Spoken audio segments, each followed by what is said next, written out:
Isang dalagita sa Quezon. Nagmistulang isang bihag ng isang lalaki. Dahil ang biktima, ninakaw ang kamusmusan at makailang ulit na ginahasa. Sino ang lalaking nananamantala sa minor de edad? At paano siya makakatakas sa kamay ng suspect? Tigil! Baba! Tigil!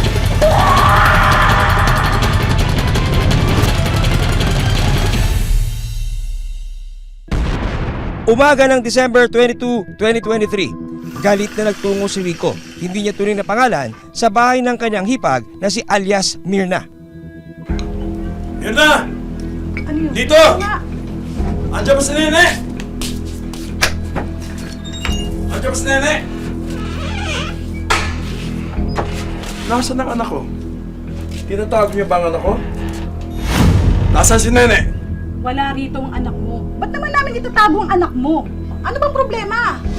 Hinahanap ni Rico ang kanyang anak-anakan na itinago namin sa pangalang Nene, 17 taong gulang. Hindi raw kasi umuwi si Nene sa kanilang bahay. Sabi ko, hindi siya umuwi. Doon natulog sa kaibigan niya, babae. Nung mga oras na yon, nakitulog sa bahay ng kanyang kaibigan si Nene kasama ang pinsan niya na si Marie. Ay, naku pala tinatawagan niya kami ko. Yung ba sasagutin? Nene, okay ka na? Sabi dyan sa may seawall ang bahay. Hinanap niya po. Hindi niya po nasumpungan.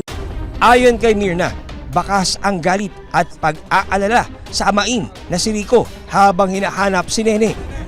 Ipapabarangay ko kayo. Hindi ako nagbibiro. Talagang ipapabarangay ko kayo kung di niyo nilalabas ang anak ko! Sabi nang wala rito eh. Then bumalik po siya sa bahay. Ang sabi niya ay ipinabarangay po ako. Pupunta na lang po ako ng barangay ng mga alas 3 kasi po pinabarangay po ako at saka yung kaibigan ni Nene na pinuntahan niya. Wala ha? Tandaan niyo, papabarangay ko kayo.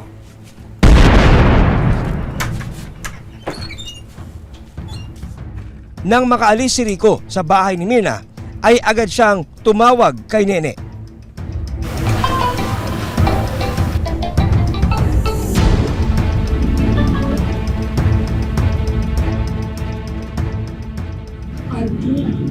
Nene, nagpunta rito yung tatay mo. Hinahanap ka. Galit na galit. Ano ba pinag-awayan niyo ng tatay niyo? Isang krimen ang aaminin ni Nene sa kanyang tiyahin. Auntie, may sasabihin po ako sa inyo, pero huwag po kayo magagalit.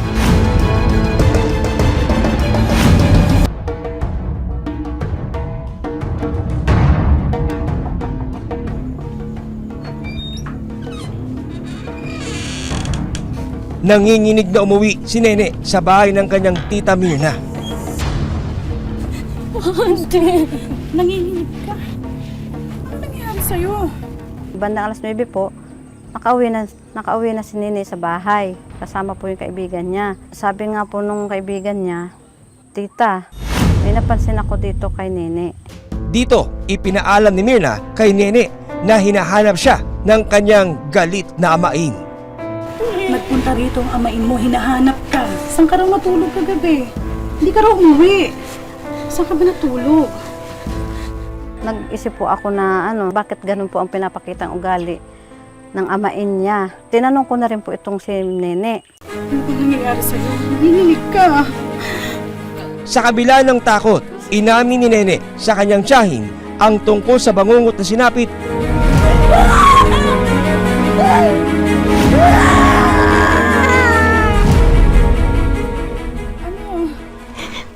Kasi po matagal na po akong ginagalaw, Auntie.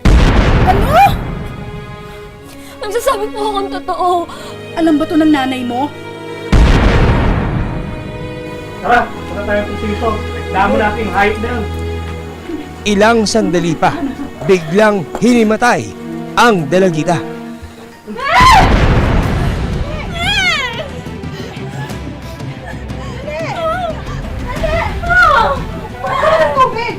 dinala po namin at nangingitim po. Yun, chinik up po sa center. Tapos po nung nahimasmasa na siya, ayun po, tinignan.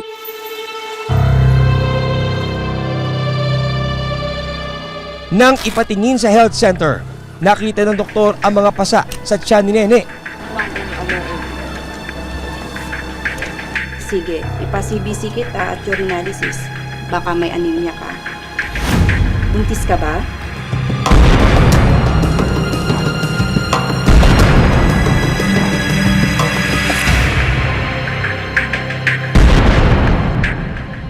Sige, ipapiti na rin kita kung talagang buntis ka. Hindi. Buntis ka? Sinong ama niya? Sorry, Auntie. Isa po talaga to sa gusto kong sabihin sa inyo eh. Bakit? Nene! Anak ko! Anong nangyari? Dumating na rin sa health center ang nanay ni Nene na si Gina. Hindi rin niya tunay na pangalan. Laking gulat ni Gina nang malamang 3 buwan na palang buntis ang kanyang anak. Buntis ang anak mo, ate. Ha? Walang iya ka? Kay bata-bata mo pa? Sinong nakabuntis sa'yo? Sinong ama ng dinadala mo? Sino? At ang kanyang pagdadalang tao, bunga pala ng isang krimen. Sino ang lalaking nananamantala sa minor de edad? Isang dalagita sa Quezon, paulit-ulit daw na inabuso. Paano siya makakatakas sa kamay ng suspect?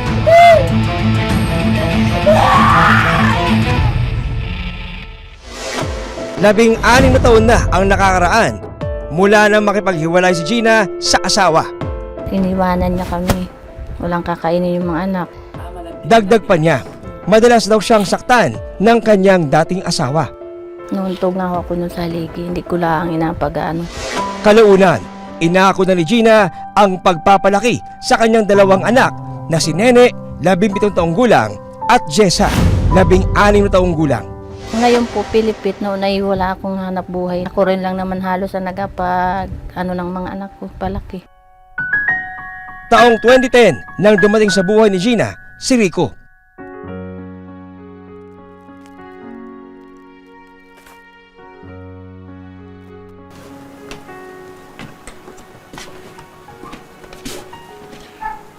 Rico, ano ba? Hindi ba ako nakakaligo?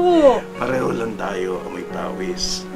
Dito na raw unti-unting gumaan ang buhay nilang mag-ina.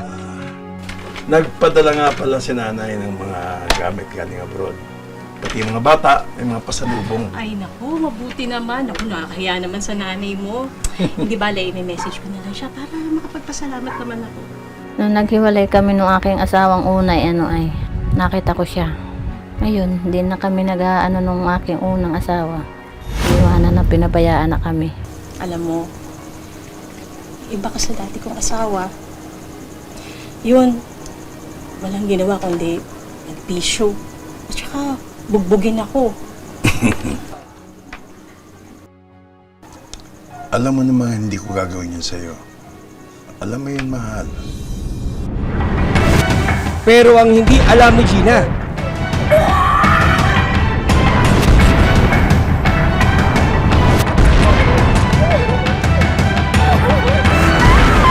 dito na pala magsisimula ang kalbaryong daranasin ng isa sa kanyang mga anak.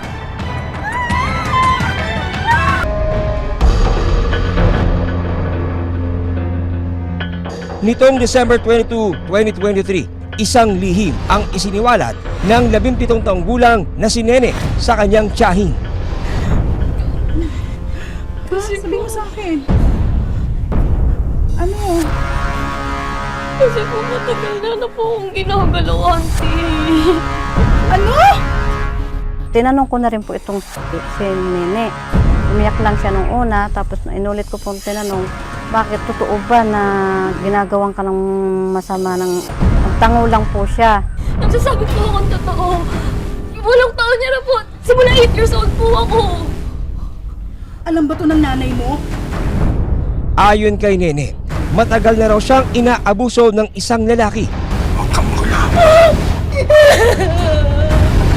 Ang suspect, walang iba, kundi ang kinakasama ng kanyang ina na si Rico.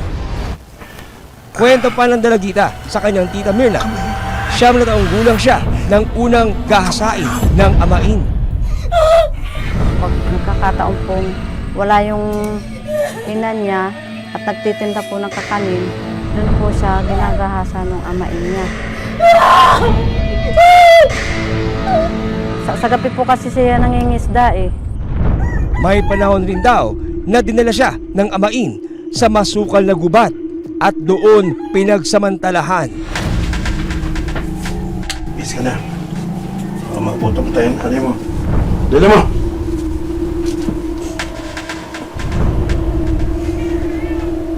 Ayusin mo sarili mo.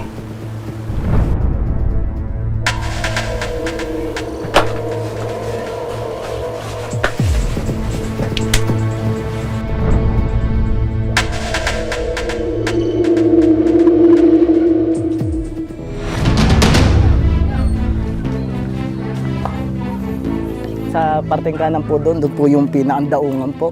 Ito naman po yung part ng Palaisdam po. Papunta po doon sa Kakahuyan po. Napakalawak po ng lugar at kukunti po ang tao dito. Na kung meron mang gagawin po ay hindi nyo po mapapansin na may tao po pala doon sa parteng Kakahuyan. Ayon sa investigasyon ng mga pulis, may mga pagkakataong isinasama ni Rico sa laot si Nene. Oni, yung mga timbalang yaman na rito. Sumakay ka na rito sa bangka. Sumakay ka na. Sige na, makinig ka na sa tatay Rico mo. Nay, sama na lang po ako kaya sa inyo. Nene, alam mo naman malayo pagdalakuan ng nanay mo eh. Mahirapan nanay mo, di ba mahal? Oo nga. Sige na at malayo pa kasing lalakarin ko. Sige na, sumakay ka na.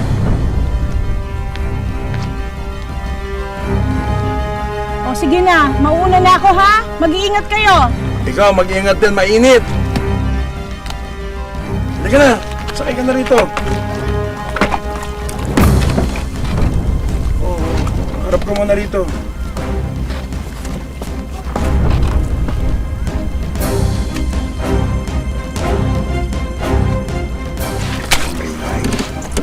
Sandali lang po. Halika.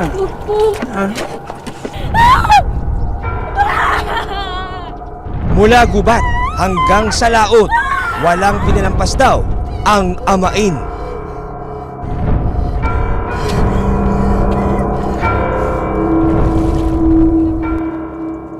Rico? Nay! Anong nangyayari dito? Inaayos ko itong sinturong ko. Medyo tumataba na ako eh. Nay, sama na lang po kaya ako sa inyo. Huwag kang makulit. Sinasabi ko na nga sa'yo malayo pa yung lalakarin ko eh. Nakalimutan ko kasi yung barya ko. Nasa'yo pala. Ah, oo nga. Saan ba yun? Oo, ito. Mga pa na yun. Mag-ingat ka, mahal, ha? Nay, sama na lang po ako sa inyo. Nene! Sakay na! Baba! Tika!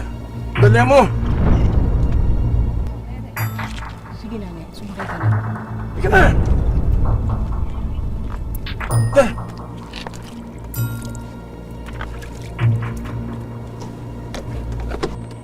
Mga 12-year-old na siya. Yun po, sinasama po siya sa dagat, sa pangingisda. Hanggang sa bangka po siya ginagahasa nung kanyang amain. Nay, may sasabihin po sana ako sa inyo. Ano yun, anak?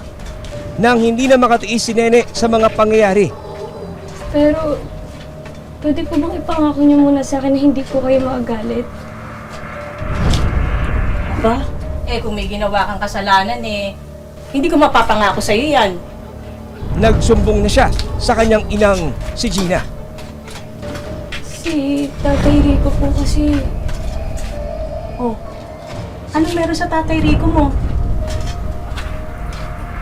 Kasi po, pinagsamantala lang po ako ni Tatay Rico.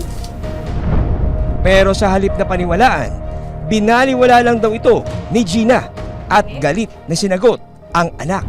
Hindi magandang biro yan. Huwag ka magsisinungaling dahil hindi ka panipaniwala!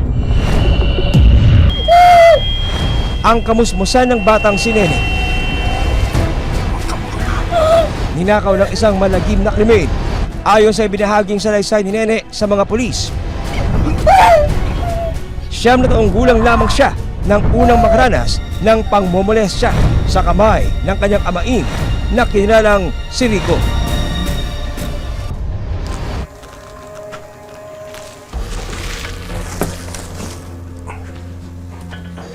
Nanay mo.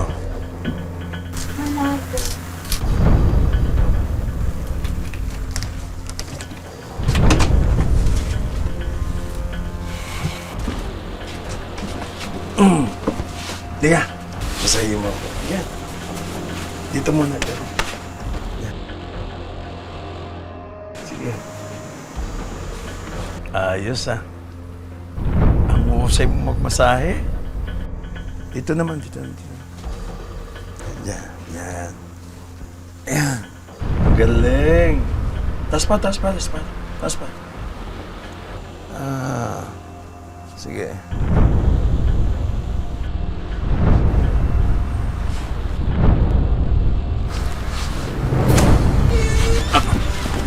Oh, napaaga ka ata ng uwi. Nananghalian ka na ba? Hindi pa. Pakihanda mo ako. Sige, halika Nick. Tulungan mo ako sa kusina. Maghain na tayo. Halika kayo. Nalaman din namin na itong bata, siyempre 9 years old, sinimulan siyang molestahin, gahasain. Hindi niya na po madetali talaga lahat. Kasi ito po ay nangyari pa nung 9 years old pa siya. During the time of interview or investigation ng ating mga investigador, 17 years old na po itong dalagitang batang ito. Ito po yung sinasabi po ng bata na kakahuyan. Dito po nangyayari. Nung bata pa po yung biktima, dito po dinadala po ng kanyang amain po. At doon po sa kabilang ilog na yun, ayan, ito po. Kung niyo po mapapansin, itong bahay na ito. Diyan po nagaganap yung panghahalay. Doon po sa bata.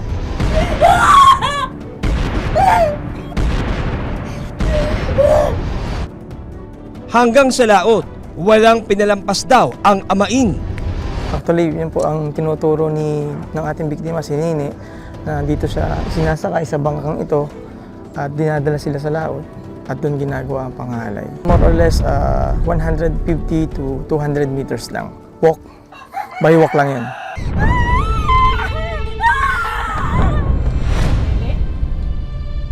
December 2023, nagsumbong daw si Nene sa kanyang nanay Gina tungkol sa pananamantala sa kanya ng amain. O baka naman, ikaw ang lapit sa tatay mo. Ano? Nay, hindi ako gumagawa ng kwento! Tuwing umaalis kayo, tuwing naglalako kayo! Di ba lagi ko sinasabi sa inyo, kung pwede ako sumama sa inyo kasi tuwing umaalis kayo, nag-iiba yung galing ng asawa nyo! Tatay mo na siya. Anak na ang turing niya sa'yo. Irespeto mo naman siya. Siya ang bumubuhay sa atin. Ayun, para pong binabaliwala ko lang yun. Kala ko ano laang, biro-biro laang. Tama na. Tigil mo na yung mga sinasabi mo. Hindi ako naniniwala. Tigil mo na yung mga akasusyon mo. Pero binilaan daw siya ni Gina na huwag magsusumbong. Wala man lang pong hinala, hindi naniniwala. Kahit nga po nagsumbong na yung anak niya, hindi naniniwala. Ilang beses niya sinubukan na magsumbong sa kanyang mother. Nung una, hindi siya pinapansin. Siguro nung nakukulitan na, sinabihan na siya ng mother niya na, hayaan mo na lang. Huwag mo na lang pansinin. Oh. Baka malimutan mo, mahal ha. Mainit sa labas. Oh, ito sa'yo. Oh, hindi ka ba mangingisda ngayon? Baka dito na lang ako sa bahay muna. Medyo masama pakiramdam ko eh. Oh. Okay. Oh. Sige. Ne, ito na muna bala sa tatay Rico mo, ha? Ingat, mahal ha. Dahil sa sitwasyon, mas piniling manahimik ni Nene. Ingat ka.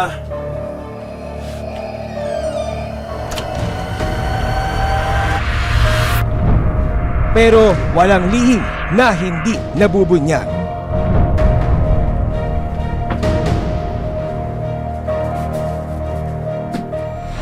Gabi ng December 21, 2023, naglaya si Nene sa bahay. Nagtungo siya sa kanyang kaibigan. Uy, kanina pa pala tinatawagan ni Uncle Rico. Hindi mo ba sasagutin? Halos hindi na rin daw makausap ng maayos ang dalagita.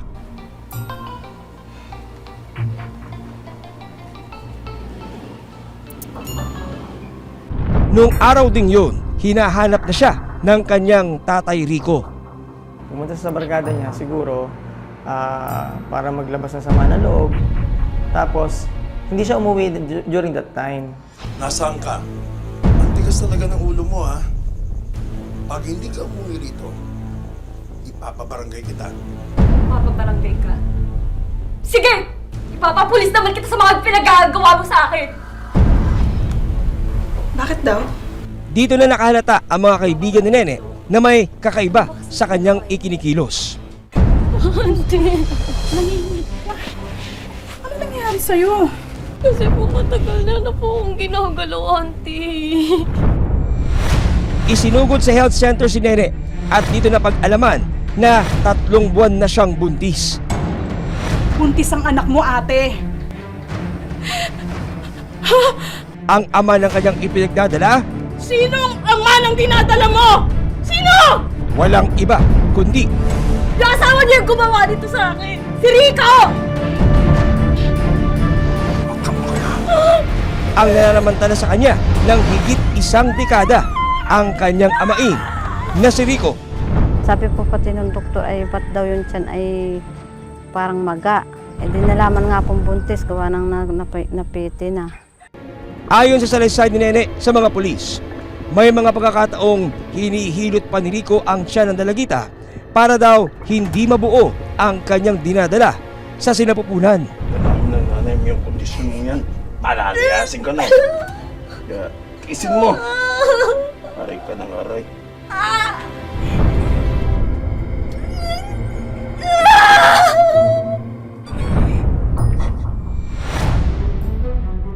Hindi totoo ang pinagsasasabi niyang babaeng yan.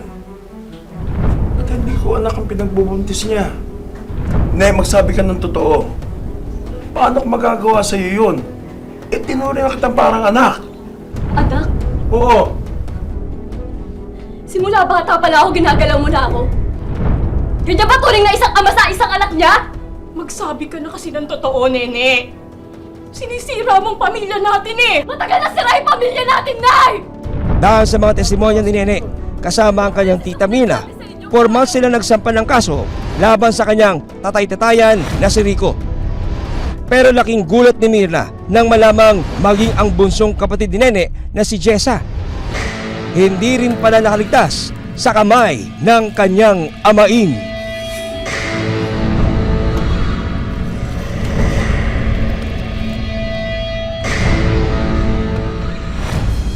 March 24, 2024, ibinaba ang warrant of arrest laban sa suspect na si Rico. Masusing minanmanan ng Macalelon Police si Rico. Nang makumpirma ang lokasyon ng suspect, agad nang ikinasa ang paghuli sa kanya.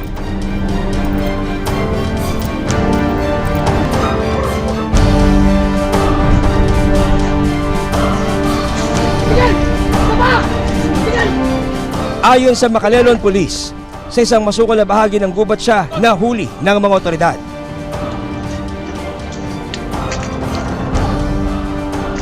May sa likod!